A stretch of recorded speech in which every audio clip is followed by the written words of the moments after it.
Hey, it's Monica from DAT Solutions, here with our Trucking Ask Me Anything series where we ask expert carriers and brokers to weigh in on your questions. This week, we asked the experts, how do I stay healthy while I'm on the road? Several carriers weighed in, and here's what they had to say. One of the biggest things that ever helped me out was 3 to 4 hours before bedtime, I won't eat anything and I just drink water just to try to get all the sugar, carbs, and all that stuff out of the system before I lay down. I don't drink sodas anymore. I used to drink 5 or 6 sodas a day and they're just crammed up with sugars. And since doing that, I don't have my knees don't ache anymore, my elbows don't ache anymore. It's like all the aches in my joints went away when I got off sugars. I may have 1 or possibly 2 diet sodas a day for the caffeine when I'm not drinking coffee. And even when I'm drinking coffee nowadays, I drink my coffee black, no creamer, no sugar, no nothing. But the most vital thing as a truck driver and staying healthy in the truck is get active. No matter if you're at a shipper, you're at a rest area on a break. It doesn't matter if you're at a truck stop with a lot of space like aisle 80, or even if you're just at a little mom and pop. What I do is on my phone, I set me a timer. It's 15 minutes minimum, and I take and get a good brisk pace. That way I can get my heart rate up and just keep walking. And sometimes even if it gets to the point where you're starting to limp, been there many times, I would just take a little brisk break and try to keep my heart rate up, and then I continue on.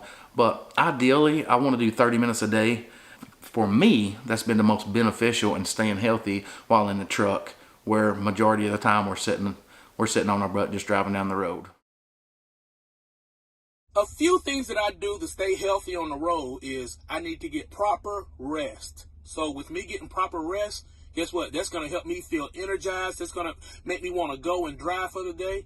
Also, I need to exercise. So whenever I'm at my 30-minute break or whenever I've stopped driving, I get out. I may walk around a facility. I may walk around the rest area. I may do some push-ups, some jumping jacks. And that is very important for you to be able to stay healthy while you're on the road.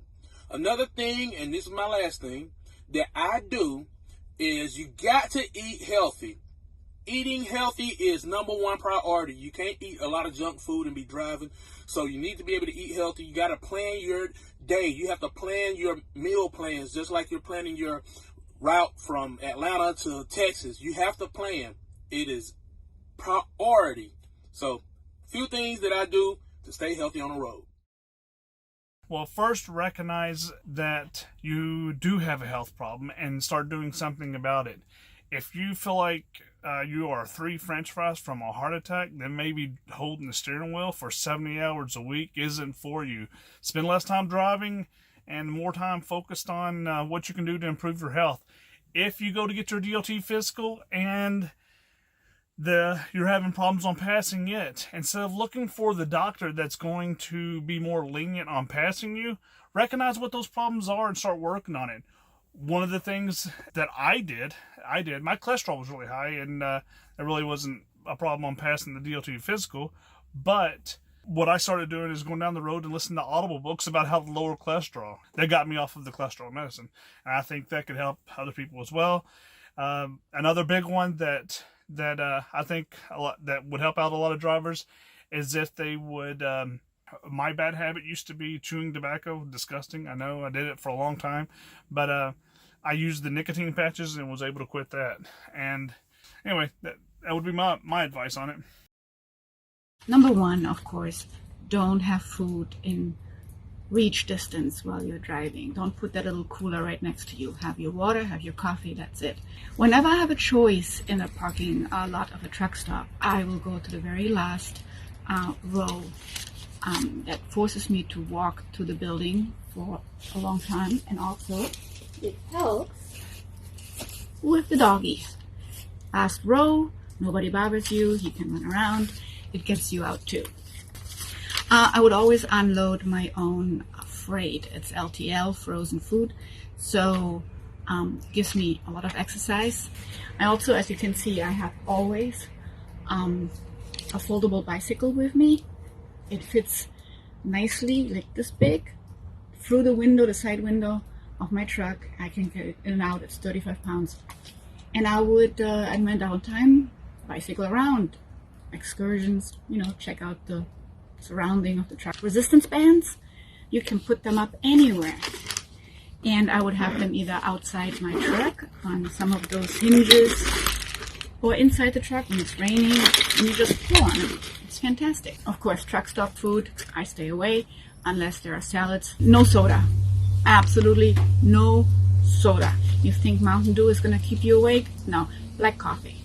Black coffee and your mind. The most important thing is get out of your truck. Do a lot more walking. I mean, even if it's to go to the shipper and receiver, don't be lazy, and be more active. And whenever y'all go home, the best thing to do is get real active at home. And I'm not saying get active going to the movies and things. I'm talking about like get out and cut your grass, chop down some trees, you know, work in your yard, plant flowers, do things like that when you're at home. That way your body's getting the exercise that it needs that you normally don't get out here on the road. One thing I have learned for 25 years of experience from something that happened to me in the past, it's very important that a trucker stretches his body every single morning and every single night before he goes to bed. I mean, especially your legs and your lower body. Make sure you stretch as much as possible, because at some point that's going to cause you to hurt and have a lot of pain as a truck driver, because when you're sitting behind the wheel, your muscles shrink, so therefore it causes your muscles to get real tight. And when you get my age, you have a tendency to have a lot of pain from muscle. Some of the things that we're seeing is the truck stops are starting to put more healthy choices, fruits and vegetables. They're a little bit limited, but you have to have some self-control when you go in to get it. They do have hard-boiled eggs. What I like to do is go by Walmart once a week and get a little bag of avocados. The avocados take time to ripen up. So as they get ripe, one per day. An avocado a day is so good for you. And I'll mix one avocado with a hard-boiled egg and mash it all up. It's very filling. It's very healthy. It's good for you. Drink a lot of water. That's hard for all of us because we have to stop to go to the bathroom. When you're at the shipper and receiver and you know they're going to be there for a while, I always ask them, how long do you think it will be? And if they say 2 hours, I say, okay, I'm going to be out walking in the parking lot. Is that okay?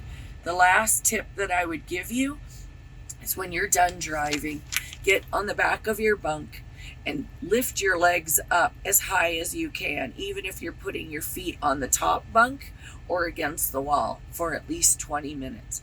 This is going to help the circulation. It's going to help the blood get to your heart. It's going to help the fluid come out of your legs that has accumulated while you're driving. The other thing that I will do is once I've turned around, I will make my head go over the back of the bunk without falling over on my head and let my arms fall back to relieve the pressure in my neck and my shoulder. And it helps all of the blood move around to all the place, and I feel so much better and relieve a lot of stress. I hope this helps you, and I hope you guys are safe on the road. Thanks. Bye-bye.